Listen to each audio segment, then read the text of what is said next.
Pernah nggak sih ngerasa kayak tenggelam dalam lautan meeting, email, dan chat yang nggak ada habisnya? Nah, dalam bahasan kali ini, kita bakal bongkar biaya tersembunyi dari kultur kerja yang super terkoneksi ini, dan yang paling penting, gimana cara kita merebut kembali waktu dan ketenangan kita. Oke, kita mulai dari sebuah cerita ya. Kenalin, ini Scott. Dia ini bintang di perusahaannya, performanya luar biasa, dan udah digadang-gadang jadi CEO selanjutnya. Tapi di balik semua kesuksesan itu, ada masalah besar yang, diam-diam menggerogoti dia. Nah, pertanyaannya, kok bisa seorang yang sehebat Scott malah nyaris hancur? Yuk kita bedah bareng-bareng apa itu perangkap beban berlebih yang ternyata menjeratnya. Jadi gini, Scott itu benar-benar percaya kalau dia itu tipe pemimpin yang melayani. Baginya selalu ada buah tim, selalu responsif dan ikut nimbrung di setiap diskusi itu, ya udah jadi tugasnya. Niatnya baik banget. Tapi niat baiknya ini justru jadi bumerang. Kenapa? Karena rata-rata ada 118 orang yang datang ke dia buat minta informasi.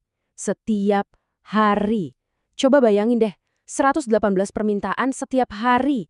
Kebayangkan pusingnya?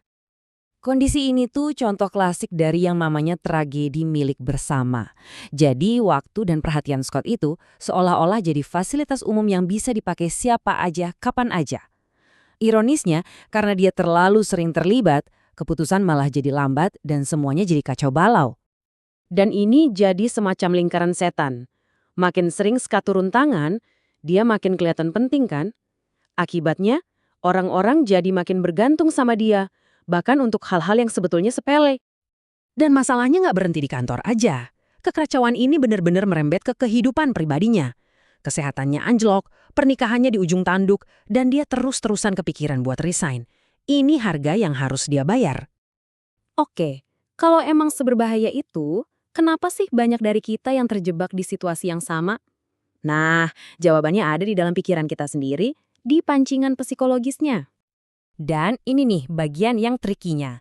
Jauh di dalam lubuk hati, seringkali kita justru menikmati kesibukan yang berlebihan itu. Scott pun begitu. Rasanya tuh kayak didorong sampai ke batas kemampuan dan ada semacam kepuasan tersendiri saat kita merasa sangat sibuk dan dibutuhkan. Kenapa bisa begitu? Ya karena ada imbalan psikologisnya. Kita merasa dibutuhkan, merasa jadi pahlawan, dapat adrenalin dari menyelesaikan banyak hal dengan cepat, atau mungkin kita cuma takut ketinggalan alias FOMO, semua ini bisa jadi candu yang pelan-pelan membakar kita dari dalam. Tapi tenang, ada cara lain. Sekarang kita lihat kebalikannya Scott. Ada sosok kolaborator yang benar-benar esensial yang berhasil keluar dari jebakan yang sama. Kenalin, Anja. Dia ini pahlawan kerja model baru. Bedanya sama Scott, jauh banget. Kalau Scott sibuk memadamkan kebakaran di sana-sini, Anja justru fokus melindungi waktunya untuk bisa berinovasi. Scott jadi penghambat, Anja justru mempercepat lewat jaringannya.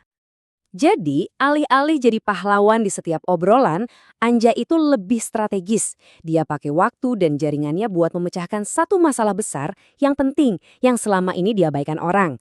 Hasilnya, promosi dan reputasi sebagai seorang inovator. Keren kan? Oke, pertanyaannya sekarang, gimana caranya kita berubah dari Scott menjadi Anja? Nah, untungnya ada nih kerangka kerja yang jelas banget dan bisa kita ikuti. Yuk kita lihat. Namanya lingkaran tak terbatas. Konsepnya simpel banget, cuma ada dua langkah yang saling menguatkan. Pertama, kita rebut kembali waktu kita. Dan kedua, kita investasikan kembali waktu itu dengan bijak. Langkah pertama, main ofensif dulu. Rebut kembali waktu Anda.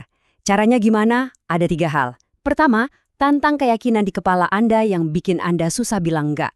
Kedua, bikin struktur yang jelas. Pakai kalender Anda sebagai perisai. Dan ketiga, ubah kebiasaan kolaborasi. Misalnya dengan bikin aturan meeting dan email yang lebih efisien. Nah, setelah waktu itu berhasil Anda selamatkan, sekarang saatnya berinvestasi.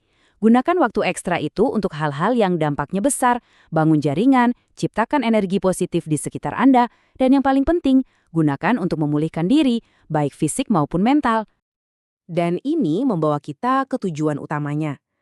Ini bukan cuma soal jadi lebih produktif loh, tapi soal keluar dari ruang gema pekerjaan, di mana kita cuma mikirin kerja, kerja, dan kerja, menuju kehidupan yang lebih utuh dan seimbang.